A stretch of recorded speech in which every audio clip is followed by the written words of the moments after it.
महर्षि दयानंद सरस्वती जी की 200वीं जयंती के अवसर पर अजमेर के ऋषि उद्यान में 3 दिवसीय वार्षिक मेले का शुभारंभ।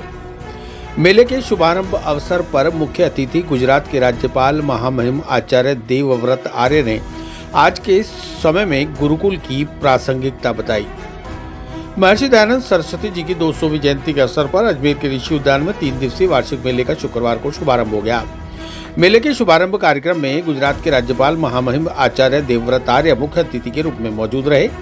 कार्यक्रम में केंद्रीय कृषि राज्य मंत्री भागीरथ चौधरी, विधानसभा अध्यक्ष वासुदेव देवनानी सहित आर्य समाज के कई गणमान्य पदाधिकारी और प्रबुद्ध जन शामिल हुए। राज्यपाल आचार्य देवव्रत का आर्य समाज पद्धति से आर्य समाज बैंड द्वारा स्वागत किया गया, तो वहीं आर्य समाज की ओर से गार्ड ऑफ ऑनर भी प्रदान किया गया। इसके बाद यज्ञशाला में हुए यज्ञ में राज्यपाल शामिल हुए। तत्पश्चात मंचासीन अतिथियों के साथ सभी विभूतियों का आर्य समाज ऋषि उद्यान की ओर से स्वागत सम्मान किया गया। इस मौके पर राज्यपाल आचार्य देवव्रत ने सभा को संबोधित करते हुए कहा कि आज माँ बाप बच्चों से दुखी हैं। मोबाइल चलाने से मना करने पर बच्चे माता पिता के दुश्मन बन जाते हैं। उन्होंने कहा कि ऋषि दयानंद के समय प्राकृतिक खेती होती थी, गाँव में देशी वैद्य हुआ करते थे, सब कुछ शुद्ध खाने को मिलता था, लेकिन आज हम अपनी धरती माँ को रात दिन जहरीला बनाने में जुटे हुए हैं। राज्यपाल आचार्य देवव्रत ने कहा कि मैं अपने आप को आज जिस रूप में भी पाता हूँ उसके पीछे ऋषि दयानंद और आर्य समाज है। इसे मैं गर्व से बोलता हूँ और अपना सौभाग्य मानता हूँ। जब भारत देश अपनी आज़ादी की लड़ाई लड़ रहा था, उस काल को देखे तो ये पूरा देश आर्य समाज में हो चुका था। कोई घर ऐसा नहीं बचा था इस देश में जो ऋषि दयानंद या आर्य समाज को न जानता हो। उन्होंने कहा कि मैं एक पीढ़ा लेकर घूमता हूँ, क्योंकि मैं आर्य समाज परिवार में पैदा हुआ हूँ। मेरे पिताजी धारण आर्य थे।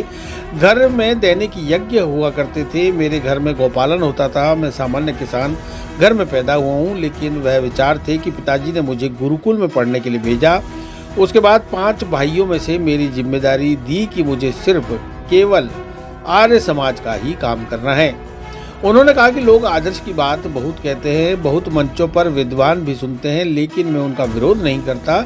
लेकिन मैं इसलिए निवेदन करता हूं कि जो रास्ते हमारे लिए बंद हुए उनको खोलने की सोचनी चाहिए।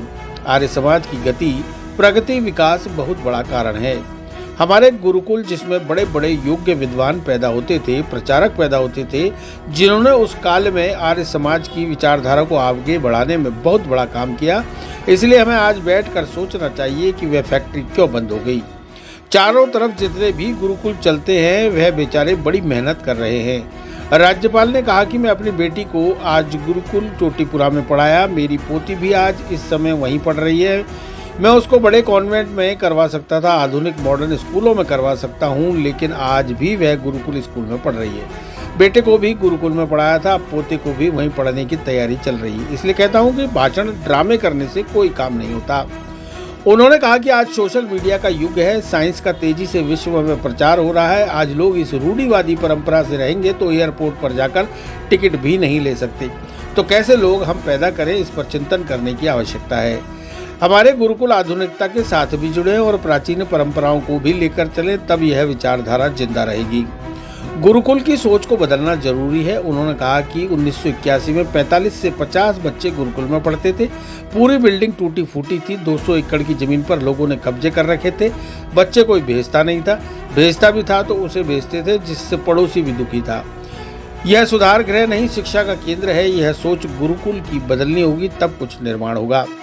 उन्होंने कहा कि ऋषि दयानंद के समय में प्राकृतिक खेती हुआ करती थी। उससे अब यूरिया वगैरह जहर धरती पर था ही नहीं। यह 60 के दशक में आया है। उससे पहले धरती पर लोग स्वस्थ और निरोग हुआ करते थे। गांव में देसी वैद्य हुआ करते थे। माता चीज रगड़ कर खिला देती थी, यही हमारी डॉक्टरी थी। कोई बीमारी नहीं थी। 100 साल लोग जिया करते थे, क्योंकि उस समय सब कुछ शुद्ध खाने को मिलता था। धरती हमारी माँ और हम इसके पुत्र हैं। हम कितने बढ़िया पुत्र हैं जो अपनी माँ को दिन रात जहरीला बनाने में जुटे हुए हैं। सारी धरती के पोषक तत्व नष्ट कर दिए। आज सब विनाश हो गया है। घर घर में रोगी पड़े हैं, अस्पताल भरे पड़े हैं। गौ माता सड़कों पर धक्के खा रही है। प्राकृतिक खेती शुद्ध देसी गाय पर आधारित है। देसी गाय का गोबर और गोमूत्र का भंडार है। सब प्रकार के धरती के पोषक तत्व उसमें है, लेकिन आज सब बर्बादी हो गई है। मेले में शनिवार 19 अक्टूबर को राजस्थान के राज्यपाल महामहिम हरुभाऊ बागड़े मेले में मुख्य अतिथि के रूप में रहेंगे। सुबह 10 बजे विषय आर्य समाज और राजनीति विषय पर सम्मेलन होगा। दोपहर 2:30 बजे आर्य समाज और सोशल मीडिया विषय पर मंथन होगा। कार्यक्रम में विशिष्ट अतिथि सूचना आयुक्त हरियाणा डॉक्टर कुलबीर छिकारा होंगे। शाम 5 बजे आर्य वीर दल की ओर से व्यायाम प्रदर्शन किया जाएगा। रात 8 बजे विषय आर्य समाज के गुरुकुल दशा और दिशा पर सम्मेलन होगा। 20 अक्टूबर को ऋषि मेले का समापन होगा। कार्यक्रम में पूर्व लोकायुक्त सज्जन सिंह कोठारी शामिल होंगे। आर्य समाज वर्तमान और भविष्य तथा स्वदेश रक्षा एवं शुद्धि विषय पर सम्मेलन होगा। शाम को गुरुकुल माउंट आबू की ओर से नाटिका गुरु दक्षिणा का मंचन किया जाएगा। हम सबके गौरव है, प्रतिष्ठा और सम्मान है, ऐसे दिल्ली आर्य प्रतिनिधि सभा के महामंत्री श्री विनय आर्य जी यहाँ पर उपस्थित मेरे लिए बहुत ही आदरणीय संन्यस्त महानुभाव, विद्वज्जन और भारत देश के कोने कोने से पधारे हुए आर्य भाई और बहनों, मैं इस बात को बहुत अच्छी तरह जानता हूँ। आप जितने महानुभाव यहाँ पर उपस्थित हुए हैं, उन सब के दिलों में ऋषि दयानंद के प्रति अगाध श्रद्धा भाव है। उनके मिशन को बढ़ाने के लिए आप रात दिन प्रयत्नशील रहते हैं। आप लोगों के मन में बहुत बड़ा एक जुनून है कि वेद और वेद की संस्कृति, ऋषि दयानंद और उनकी विचारधारा विश्वव्यापी बने। प्रणवंतो विश्वमार्यम, जो वेद का उद्घोष है उसके अनुरूप हो। हम सब इस भाव के साथ यहाँ पर उपस्थित हुए हैं। मैं स्वयं कई बार आपके बीच में बोल चुका हूँ। मैं अपने आप को आज जिस रूप में भी पाता हूँ, उसके पीछे ऋषि दयानंद और आर्य समाज ही, और इसको मैं गर्व से बोलता हूँ, इसको मैं अपना सौभाग्य मानता हूँ। भाई और बहनों, यहाँ बड़े बड़े विद्वान बैठे हैं। कई दिन आपका एक कार्यक्रम चल रहा है। वो चिंतन विचारधारा आपके बीच में उन विद्वानों के द्वारा आती रहेगी। मैं, जो मेरे से पहले ऋषि दयानंद के कार्य, उनका जीवन दर्शन, इस देश के ऊपर, मानवता के ऊपर किए गए उपकार को हम सब जानते हैं। और चिंतन ये करना है कि ऋषि दयानंद की ये विचारधारा, ऋषि दयानंद की सोच, वेदों के प्रति उनका अनन्य श्रद्धा भाव, ये सब विचार हम जनमानस और दुनिया में कैसे फैला सकते हैं। हम इकट्ठे हो जाएं, सवेरे हवन संध्या कर लें, साप्ताहिक सत्संग में गिने चुने लोग आ जाएं और फिर अपने अपने घरों में जाकर शांत बैठ जाएं। ऐसी स्थिति में हम कैसे प्रणवंतो विश्वमार्यम को कर पाएंगे, इस पर आज थोड़ा हमने चिंतन करना चाहिए। हमारे कई बिंदु हैं जिनके माध्यम से बड़े बड़े विद्वान पैदा हुए, प्रचारक पैदा हुए। ऋषि दयानंद की विचारधारा ने ऐसे दीवानों को पैदा किया कि जो घर छोड़ करके निकल पड़े।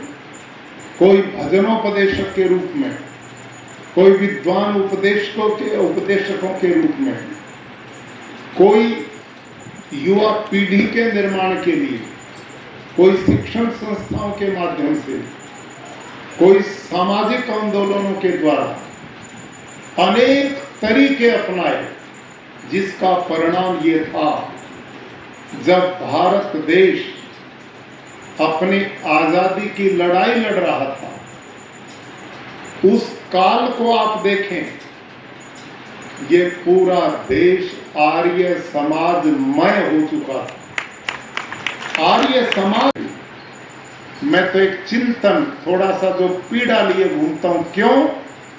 क्योंकि मैं आर्य समाजी परिवार में पैदा हुआ। मेरे पिताजी दृढ़ आर्य थे, घर में दैनिक यज्ञ करते थे, मेरे घर में गोपालन होता था, सामान्य किसान के घर में मैं पैदा हुआ, लेकिन वो विचार थे कि पिताजी ने मेरे को गुरुकुल में पढ़ने के लिए भेजा और उसके बाद 5 भाई होते हुए मेरी जिम्मेदारी लगाई थी कि तूने केवल आर्य समाज का काम करना है। ये विचार के साथ में गया। आज भी जो बात मैं कह रहा हूं वो इसलिए कह रहा हूं कि मैं उसका पात्र हूं। कारण है, मैं स्वयं गुरुकुल में पढ़ा। लोग आदर्शों की बात बहुत कहते हैं, बहुत मंचों पर विद्वान भी सुनाते हैं, लेकिन मैं उनका विरोध नहीं करता। मैं इसलिए निवेदन करता हूं कि जो रास्ते हमारे लिए भी बंद हो गए उनको खोलने की तो सोचनी चाहिए हम लोगों ने। मैं बार बार ये निवेदन करता हूं कि आर्य समाज की गति, प्रगति, विकास का बहुत बड़ा कारण थे हमारे गुरुकुल, जिनमें बड़े बड़े निष्णात योग्य विद्वान पैदा होते थे, प्रचारक पैदा होते थे, आर्ष परंपराओं के लोग पैदा होते थे, जिन्होंने उस काल में आर्य समाज ऋषि दयानंद की विचारधारा को बढ़ाने में बहुत बड़ा काम किया। आज कम से कम बैठ के हमने सोचना तो चाहिए कि आज वो फैक्ट्री बंद क्यों हो रही है। आज चारों तरफ आप सोचिए, कोई घर ऐसा नहीं बचा था इस देश का कि जो ऋषि दयानंद और आर्य समाज को ना जानता हो। आज भी आप किसी से भी मिलो उत्तर भारत में विशेष करके, और जब आप अपने आप को बताएंगे मैं ऋषि दयानंद आर्य समाज का अनुयायी हूं, तो आपका जिसके साथ आप बात करते हैं वो तुरंत बोलेगा मेरे दादा भी आर्य समाजी भी थे, मेरे परदादा भी आर्य समाजी थे, मेरे मामा थे, मेरे चाचा थे। कोई बचेगा नहीं। ऐसा एक वातावरण बना था पूरे देश का। और इस देश की आजादी के लिए, इस देश की कुरीतियों को समाप्त करने के लिए ऐसा कोई भी कारण जो भारत और मानवता की प्रगति के लिए बाधक था, ऋषि दयानंद ऐसे महापुरुष थे जिन्होंने ऐसे उन कारणों पर सीधी चोट की।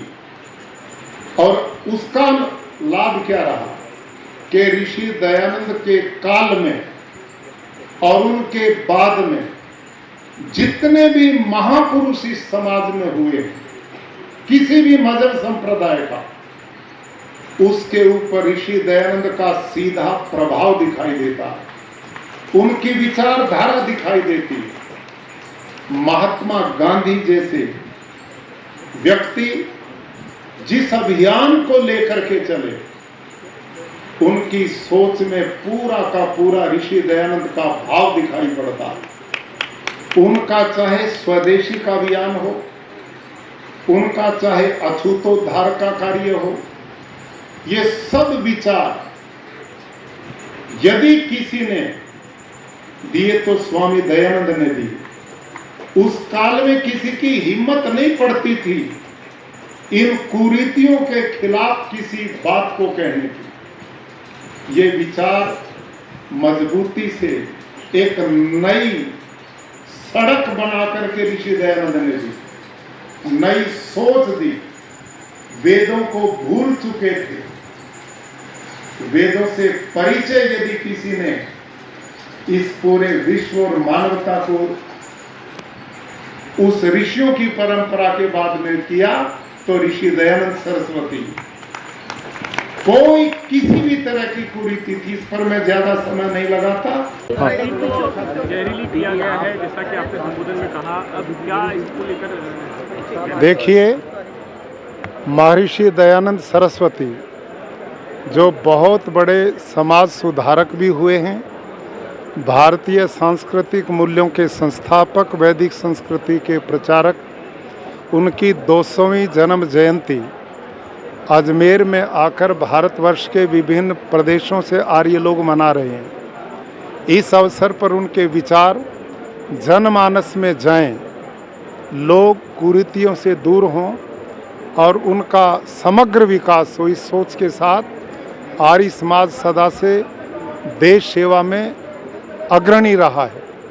उसी विचार के लिए ये कार्यक्रम आयोजित हो रहा है और इसमें आर्य समाज का संकल्प ये रहेगा कि हम प्राकृतिक कृषि, गोपालन, जो लोगों के स्वास्थ्य से जुड़ा हुआ, पर्यावरण से जुड़ा हुआ है, देश के लोग स्वस्थ हों, निरोग हों, धरती माता बचे, पानी बचे, हवा बचे और लोगों का जीवन बचे, इस मिशन को लेकर समग्र आर्य समाज देश में प्राकृतिक खेती और देसी गौ माता के संरक्षण के अभियान को चलाए। धन्यवाद।